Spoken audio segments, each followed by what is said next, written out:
fresh out the oven. What is cracking, everybody? It's Mega Pie Man here, and welcome back to the Hatathon for Tower of Guns. We are on some number out of some number. I don't remember. I honestly don't. We're in like 60s out of 3,000 runs, maybe. Maybe. We got a long way to go. Last time, I got an Uber win. I don't know how that happened. This time, we're coming back to try and get it maybe another one. Who knows? It's actually, there was an update to Tower of Guns a while back, and because we're now on AKA dashboard, so it's like version 1.25. I don't know what the update added or anything. I don't remember. But yeah, last time we won with the Babel gun and with Bluegrass. So that means this time I got to pick a different gun. We got the peas and carrots. We got the Blatherskite crossbow. We got the Egon's Pride for more DACA. We got the Kegerator. We got the Mini LHC. We got the... You know, I haven't used the Kegerator in a long time. This is stupid. This is a stupid, stupid option. I should not pick this weapon, but I'm going to do it. And we're going to take Lifeline because I'm probably going to hurt myself, and I've already got Major Moose start, so there's no point in taking that one. So we're going to take a Lifeline to give myself a little bit more health, and we're going to die so bad. We are going to die instantaneously. I have zero confidence in this run. I usually don't have much oh, don't walk into that. Does that hurt me? Yes, it does. I usually don't have much confidence in the runs. I don't have any confidence in this one. But even though there was an update, I think a couple rooms may have been added, a couple bugs have been fixed. I'm surprised to see that Joe hasn't tried to add more guns or anything to this game. I wonder what he's up to. I don't think I asked him when I interviewed him a while back what he's been up to recently, if he's been working on any new projects, or if he's still just mainly focusing on Tower of Guns. I think Tower of Guns, at this point, has sold pretty well. I keep seeing it pop up more and more often by more and more people.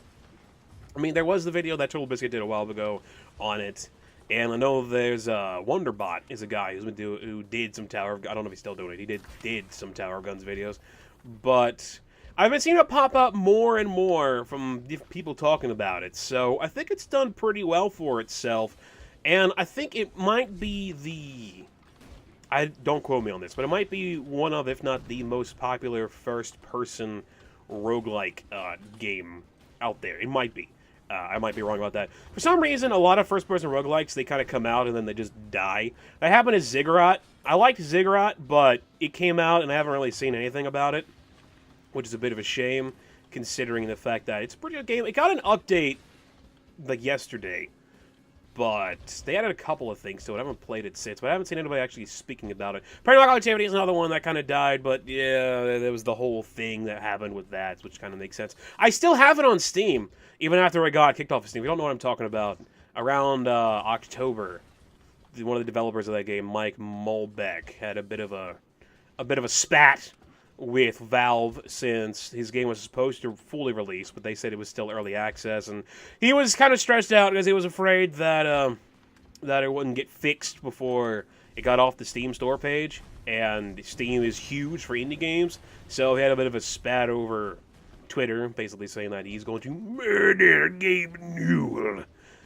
Kind of like him mad at somebody like, I'm going to kill blah, blah, blah, blah, blah. Yeah, well, Valve was like, no, you can't say that. Your game's not on Steam anymore. Oh, crap! And then he left the developing company that made Paranormal Activity. He left Codeverus, and then like a month later he came back saying that he couldn't commit to leaving Codeverus because they're working on a new game called Spinal Destination, which sounds hilarious. It's about as much of a pun as Paranautical Activity. And from what I've seen of it, I like the way it looks. It's going for a very, very cartoony look. More cartoony than Tower of Guns. Tower of Guns is sort of like the Borderlands-y cartoony. But what they're going for Spinal Destination, for what the little bit they showed off, is more cartoony than that. So, kind of like TF2-ish. But it'll be interesting to see how that ends up being. But because of that, I mean, Mike left, and they couldn't get Paranormal Activity back on the Steam. So he came back, since I guess they couldn't get back on the Steam anyway. It's still on, like, any game stand in Desura, but you don't get any more updates or anything, even if they do still update the game. I don't know if they're still updating the game, or if they've abandoned the project. They had to abandon the project due to the issues they've had with Steam. It's a bit of a shame. But because of that, I don't think Paranormal Activity has really been able to do pretty well. Unless, because of that, I mean, Paranormal Activity got a lot of press because of it, so you never know. That could have actually aided it. But other games like Fancy Skulls, haven't heard anybody talking about Fancy Skulls. That game's still in development. Like, no one's chatting about that game, which is kind of a bit of a shame. It's a pretty good game. Fancy Skulls is one of those early FPS roguelikes that's sort of like... Paradox Activity was also a very early one. And unlike Tower of Guns, the thing that I really like about Tower of Guns, Ziggurat did this a little bit too, is that it's not just like a square room that you have to fight your way out of that you get for a lot of roguelikes, at least at the beginning of people starting making roguelikes, because they want to make them like The Binding of Isaac. The Binding of Isaac is designed like the Legend of Zelda games, which are room-based games, and Binding of Isaac is a room-based game. So a lot of people made their games room-focused and small room-focused. Tower of Guns is still room-by-room focused, but its rooms are a lot larger and a lot more complex than other things. When you walk into a room of Tower of Guns, not everything's going to show up at one spot. And that's something you got with Paranormal Activity, and that you got with Fancy Skulls. I never played Rogue Shooter. So Rogue Shooter claims to be the first FPS roguelike, so I don't know about that one, but I've never played it, so I can't say whether or not how it handles its mechanics. I tried to get my hands on a copy. The devs weren't having it, so nothing I can do about that. When you work on a $0 budget, basically, if I can't get the copy from a developer, I can't do a video on it. I can't do anything with it because I have no money. That was really dumb because I lost a lot of health doing that. Man, that was stupid. But yeah, I can't say about Rogue Shooter. But Ziggurat was pretty good, even though it was still kind of room-by-room based, but its rooms were a bit more complex. And we're as complex as Tower of Guns, by far. But they were still pretty interesting. They had some very cool room variants as well. I'm gonna die. Moonshine! Moonshine! Come on, moonshine! Shine on, Georgia, moonshine on. I'm getting bounced all over the place. I would love to know what's doing that, but I don't. I don't. All right, we're back. Okay. Thank you, Moonshine. You actually allowed me to live through that one. Hopefully I won't die now that I've lost my Moonshine. My weapon is just fallen. I'm taking so much stupid amounts of damage. There's another FPS roguelike that came out that I can't remember. I don't remember what it was. I don't remember what it was at all. I was working with a guy on trying to make one. It was going to be made in the Source engine. A guy by the name of Ting Tom. He's popped up on my channel a couple of times. I worked with him on his mod, which was Aftermath Source. I did some mapping for him. The maps aren't that good because it was like my first outing with mapping. Not necessarily my first outing, but my first time taking mapping really serious when it comes to Source. And I'm glad I did it, but I had a lot of problems with Aftermath just because I couldn't design a map that I felt was really good, you know? I couldn't come up with a good layout. Aftermath was basically the Nazi zombies thing. There have been a lot of people who tried to do that, but we were trying to make Nazi zombies, but also take our own way with it, and we weren't really sure exactly what we wanted to do. We experimented with a lot of stuff. Unfortunately, the mod ended up, we kind of abandoned it. Tank Tom kind of ran out of ideas, and even though I was trying to make a Subway map. Not as an Eat Fresh Subway, but like actually in a Metro station. I was trying to make a map for months. I'd made like 5 versions of the map, and I didn't like any of them because I wanted the map to be good, and I didn't think that any of the maps that I made previously were pretty good for specific reasons. So I was trying to fix the issues that I didn't like about my own maps, and I couldn't get it to work.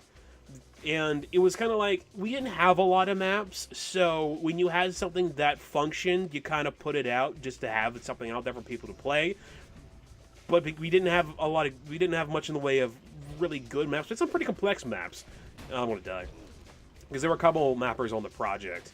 And some of the maps got pretty complex, but some of them were too complex, some of them were too easy, and eventually we just gave that up. But I was working with Ting Tom for a while on trying to put together a FPS roguelike in the Source engine, with the main focus on being the fact that people could make their own levels, their own rooms. That's why I wanted to do it in Source. Well, I know how to make map in Source. But the main idea behind it was that people would be able to make their own rooms that they could then add into the map pool that could then randomly be picked throughout the games to get some custom content thrown in the mix. But unfortunately, Ting Tom got very, very busy with college.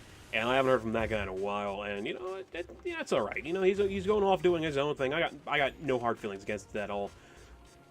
But the project didn't get all that far.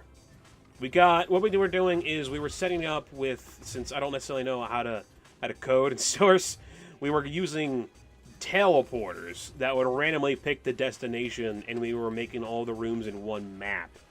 So you would beat a room that would open up the teleporter, you would go through the teleporter, and you would get a random destination for the teleporter, and then it would deactivate the teleporter you walked through, so you couldn't go back to the room you were just in. And I think the idea would have worked. The main idea for it, I called it fodder, from what I remember. The main idea for it was just, was just to use what we had, because the problem that we had when it came to Hatathon Source is we didn't have a lot of things. We needed custom things made to do what we wanted to do, and we couldn't really use what we had to do what we wanted to do. So the main idea behind fodder was to utilize what we had as much as possible. But, you know, I got off talking about that, and I died! Yay! Great. I hope that was an interesting conversation. We talked about absolutely nothing. Maybe you were interested, maybe you weren't. I don't know. I found out recently that apparently due to my partnership with Curse, I'm not allowed to say, hey, if you enjoyed this video, we'll leave a like or anything, so don't. I didn't say that. And I'll talk to you guys later. Yeah? Maybe? Maybe? Yeah. We're going to go with maybe. Till next time.